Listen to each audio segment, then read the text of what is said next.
All right, so today's video, this is going to be a good one. We're going into training in cycles or phases compared to my style of training. And I know a lot of you guys are probably a little bit confused on what my style of training actually is. Obviously on this channel, I talk about a lot of individual philosophies when it comes to maybe certain progressions, certain methods of lifting, but I've never actually gone too far into how exactly I train and the approach that I like to take to my training long term. So what I want to do in this video is I don't want to bash training phases. I don't want to bash training cycles, but I do want to more so promote the way that I train to show you guys the benefits of it and how you can actually make much better decisions in the short term and long term. And I do want to point out a couple ways that training in phases or cycles actually might be holding you back just a little bit. And I don't want to say that a fear monger, but I do think there are certain benefits, especially long term with my method of training compared to training in phases or cycles. With all that being said, I hope I did a good job of saying that this video isn't to bash cycles or phases or anything, but I do want to promote my style of training a little bit and teach you guys a little bit more about my general approach to short and long-term training. So with that being said, I've got a lot to dive into this video that I really want to get out to you guys. So let me start on my first point. So the first one that I want to talk about, and this is, I think, a downside of training in phases, but it's also an upside of the way that I have always used to train and that I think a lot of the best natural bodybuilders use to train, and that's just an observation. So you don't need to increase stimulus from week to week. Your training session should be set up for maximum stimulus and you will adapt and grow from that session.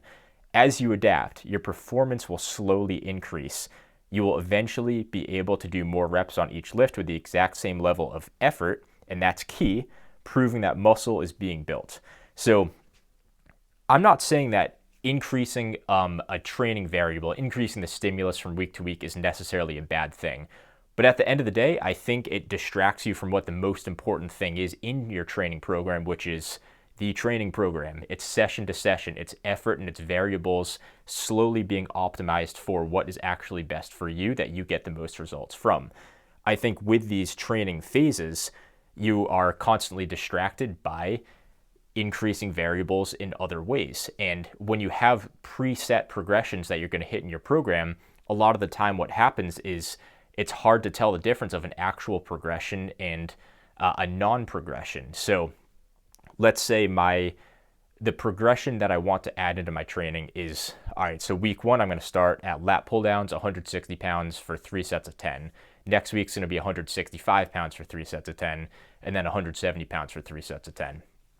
That is a lot of variables going on at once, and you can't necessarily see if you're actually making progress or if your quality of reps or technique or range of motion is actually progressing or at least staying the same, which would mean that, yes, you are progressing. So I'm not necessarily a huge fan of this method. And while I don't think that's the worst way to train, I do think it's better to take a longer term approach where your progression in your lifts matches the rate of your muscular growth.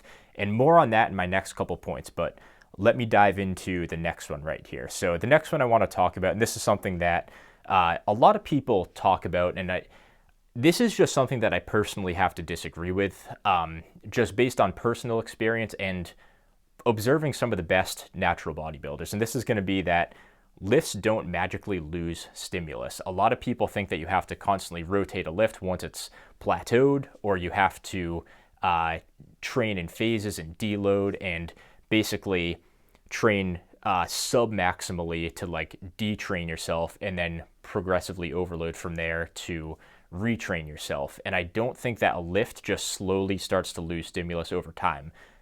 I do think, however, that if anything, it's a little bit more of a mental thing, but more on that later. Again, I have a lot of points here that I'm getting a little bit ahead of myself with. So when you're lifting, a lot of people do like to say that the stimulus of a lift starts to go down over time. And that's why people are so caught up in program hopping and rotating through lifts all the time. And this is actually a pretty big distraction. So progress will slow down because it matches muscular growth once your strength adaptations occur.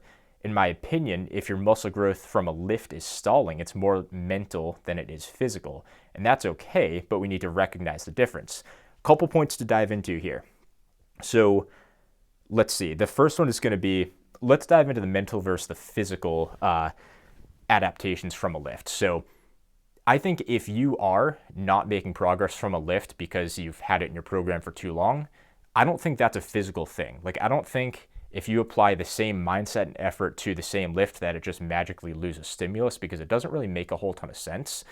But what I will say is if your personality type is someone that does kind of pursue novelty and you get enjoyment out of novelty when it comes to whether it's rep ranges or the lift that you're doing or the split you're doing or whatever, yeah, at some point it can get pretty stale, but that's all mental. That's not a physical thing. So I wouldn't say that a lift just loses stimulus because you'll get bored of it, because not everybody gets bored of it. And again, more on this next point later, but I think some of the best natural bodybuilders are very routine oriented and like to do kind of the same like mundane style of training. And I definitely recognize that myself. And there are more benefits to that, which I will touch on throughout this video. I know I've kind of mentioned like 5 different things that I've gotten ahead of myself with, but let me not get ahead of myself yet. And that kind of leads me into my next point, which is about macro and micro progressions. And this isn't just in weight. It's not like adding a 5-pound versus like a micro plate. That's very literal, but this is about how you progress in your training. And I'm gonna try and come up with an analogy on the fly. I think I can get a good one for you guys. So you progress faster than you need to with macro progressions rather than micro progressions. A plateau in strength is different from a plateau in hypertrophy.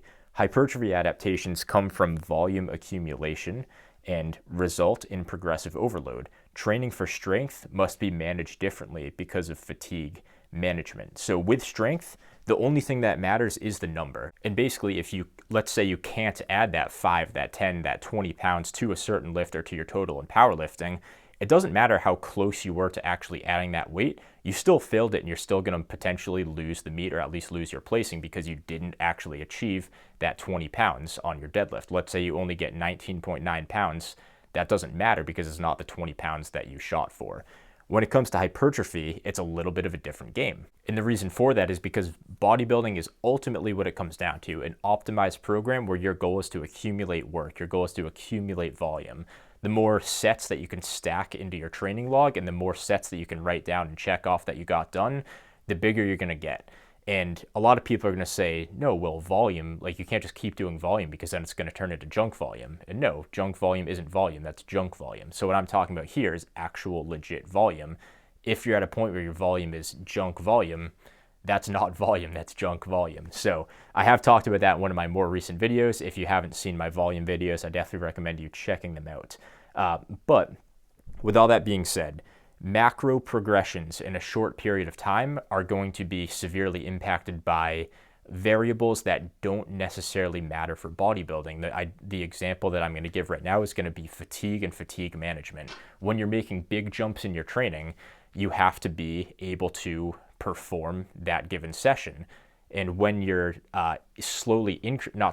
rather quickly increasing your intensity and your effort levels within your training week to week, you're going to accumulate systemic fatigue. And that's an issue because eventually you're going to have to deload, and that defeats the purpose of training for bodybuilding, because if you keep having to deload every 3 weeks, every 4 weeks, even every 5 or 6 weeks, you're missing out on a huge chunk of your training where you basically can't actually accumulate any volume. And it doesn't make any sense to train like that when the goal is to accumulate as much work as you can get in and still recover from. So that's my general philosophy for bodybuilding, why I don't necessarily like that style of training when it comes to macro versus micro progressions. But the reason why I advocate for micro progressions is because micro progressions, once you start achieving those, a lot of people are just going to think you're in a plateau. And this builds off the quick strength adaptations, basically newbie gains that I talked about a few minutes ago, is because, well, let's dive into it real quick. So when you first start a lift, and let's say you just rotate it into your program, the first 2 to 4, maybe 5 weeks, you're going to make very quick strength adaptations. And after that, the progress seemingly slows down. And the reason for that is because you're no longer making those quick strength gains. But this is key for bodybuilding because now you can keep a very consistent eye on your progression on that lift over time. you won't be able to recognize micro progressions. This is something that slowly happens over time and you just don't realize it. If you're benching, let's say 225 for sets of 8 to 10 twice a week, like, you don't necessarily have to add weight to keep getting better at that 225. You can just keep lifting the 225 on your bench and continue to get better at it, and eventually you get so good at it that it makes more sense that your reps will go up and maybe you eventually have to add weight. In the micro progressions, I definitely recommend checking out my, I think it's called Progressions and Plateaus, a Brief Analysis video, where I talk about the micro progressions. These things you do not see in your training, and that's okay. You don't actually need to see them as long as your training fundamentals and your effort and your consistency are in check in your program, which should be stressed much more than these other variables or these other short-term macro progressions in your training is what I'm trying to say here. And the only analogy that I really came up with this video is basically going to be comparing adding strength to, let's say, adding money to your bank account. Let's say your goal is to be a millionaire and what you're looking for is to just add obviously $1 million to your, let's say, your bank account. If you're at 999 grand in your bank account and then you make another grand and you're a millionaire, you're not way richer. You're not just some super wealthy millionaire because you made an extra $1,000. That's obviously not the case. You were this close. It's just the number that changed a bunch because you were that close to hitting that 7-figure mark. When it comes to training, it's kind of the same way. Let's say your bench is 195 pounds. And that's the most you can possibly do. When the weight increments only go by 5, you could actually be a 199.99 bencher, but 195 is the heaviest weight you can put on the bar. And once you hit that 200, it doesn't mean you just got way stronger and way bigger because you didn't go from 195 to 200. It's a micro progression that you couldn't see. You went from 195 to 195.1 to 195.2, etc. And that's how micro progressions work. And my next point's basically talking about training harder than last time. I know that's a quote that's been thrown around out there. I'm not going to name anybody in particular, but I do want to go into my thoughts on this quote and this mindset. So if you're training harder than last time, you'll struggle to accumulate enough volume to grow. In the short term, it might not make much of a difference, but long term, this adds up. The biggest lifters have always trained the most consistently in terms of effort and volume. So one thing that I like to preach on this channel is that you don't need to overall increase your effort dramatically from session to session because that's just going to lead you right into a wall. That's very good for strength training, but when it comes to bodybuilding, the effort should actually kind of be the same in every single session. And I know that's something that is unpopular to say, but I've basically put the same effort into my training since I started lifting, or since I started seriously lifting. I don't try harder every single session because I don't need to. I'm slowly getting better at every lift and I'm accumulating volume. Like, that's just what happens. And what do you think came from that? I got big, I continued to grow, and I still am continuing to grow. What I'm trying to say here is that a lot of people think that you have to increase your effort every session, keep training harder, push closer to failure, strive for more reps every single time. What you should be doing is refining your mentality, refining your training sessions and your training philosophy. And once you have all your variables and your fundamentals of training in check for bodybuilding, the sessions produce the results themselves, and then they show up when you go to lift next time. They might not show up in a visual sense as in 1 more rep or 5 more pounds on the bar, because those are macro progressions that happen over a long period of time and you can't do them from week to week or even month to month sometimes. But what you need to recognize is that a fundamentally sound program and a fundamentally sound mindset with bodybuilding will lead to those very, very slow gains over time, which muscle growth actually is. Muscle growth is not quick. These striving for these huge jumps in strength and rep ranges and stuff, like, that doesn't build muscle. That's just either building a bunch of strength in the short term, or you're just cheating yourself out by changing up your tempo, your range of motion, etc. And to dive into the method that I use in my own training a little bit, it's the rep goal system by Steve Shaw. I like to pick a minimum rep target and a maximum rep goal, and I'd like to work within that rep range. And essentially what this is, it's a continued slow approach to building muscle. Your training should match your rate of muscular growth. And you can't just add a bunch of strength and get really good at these lifts by optimizing technique and form, because that doesn't actually build muscle. That's artificial progressive overload, like I've talked about many times on this channel. With the rep goal system, and this is to give you a little bit of insight to my reasoning here, what you're doing is saying, all right, I'm going to stick with this lift at this weight for so long, and I'm going to keep with it for anywhere from 4 weeks, maybe up to 12, 16, even 20 weeks, depending on how advanced you are and how small that lift is. And I'm going to stick with it. Eventually, after however many weeks, I'm going to make a swap. And what I'm going to swap is I'm going to exchange reps for a little bit more weight on the bar. And there's a few different reasons why we want to do that. The biggest reason is because eventually you get into suboptimal rep ranges. And I've talked about that a little bit on the channel, but I will have a video on how to decide what rep ranges are best for each person or each lift. But let's say I'm doing this machine bench press right here. If I'm working in the rep range from 25 to 35, that's a slow increase going from, let's say, 300 pounds on this machine at 25 reps. It's going to take me a while to get up to 35 reps. But it's continued progression, and each rep that I add is a little bit of proof that I'm slowly starting to build muscle, as long as my training fundamentals, my technique is consistent over that period of time. Once I get to 35 reps, for certain lifts, yeah, maybe going above 35 reps, and this is all across 3 sets, by the way. I don't mean in 1 set. This is across 3 sets total. Let's say, actually, this might not be the best example. Let's say I get to 35 reps on deadlifts across 3 sets. Obviously, that's an extremely high rep total across 3 sets for something like deadlifts. At that point, it would make sense to, instead of continuing to progress in reps, it would make sense to exchange and just make a trade. I'm not actually getting better when I swap out the 300 pounds for 35 to 350 for 25 total. That's not any better. It's just a lateral move. You're swapping a couple reps for a little bit more weight on the bar. That way I'm keeping the same overall effort level, and I'm just continuing to progress, and I keep going. I go from 25 to 35, make that exchange, rinse and repeat. And this allows me to keep a consistent effort, keep an overall consistent execution of my training, and I continue to build muscle. And this is one of those little secrets to bodybuilding that not a lot of people talk about, because it's not fun, it's not flashy, you can't sell it, but it's the truth. And this next point is going to lead me into another topic that I want to touch on that I think will bring a little bit more individuality to each lifter in this video and leave you a little bit of something to take home with, a little bit of a change in mindset that I think a lot of us need to start applying. The best lifters are very routine oriented.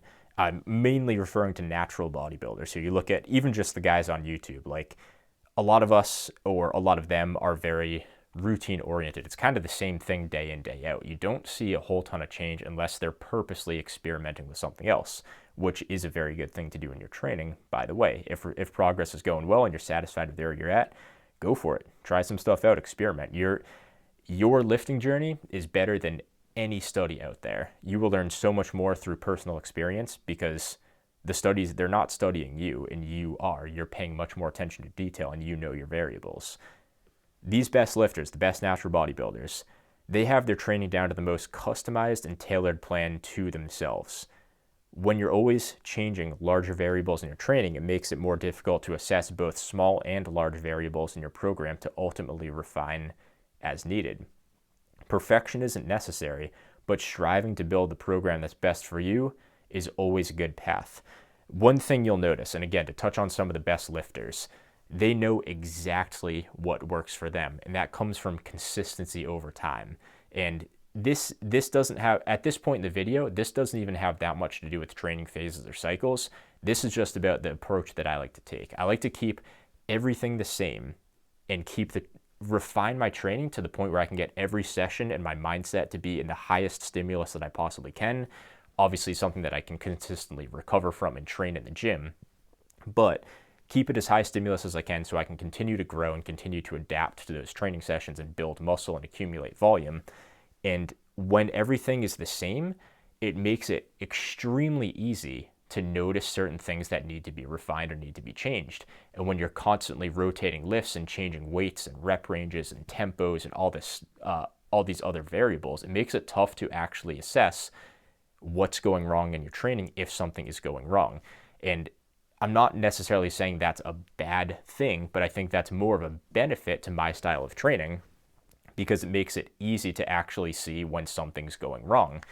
When you're changing all of these large variables all the time, maybe you're questioning certain things like volume or frequency, and these things should be relatively easy to assess. Like you can kind of tell if you're training too frequently or too infrequently, and same with volume, whether it's too high or too low. It should be relatively simple to actually reflect and assess that properly. But when you have all this stuff slowly refined, it makes it easier to optimize your training even more. And I'm not even saying that it's that perfection or that optimal that we should be achieving, because let's be real, that's probably never going to happen. And for most of us, that's a pretty bad mindset to think everything needs to be perfect all the time, because it doesn't. But slowly making changes to make your training better and more sustainable and more enjoyable over time that's pretty crucial. And I think it's something we should all be striving towards.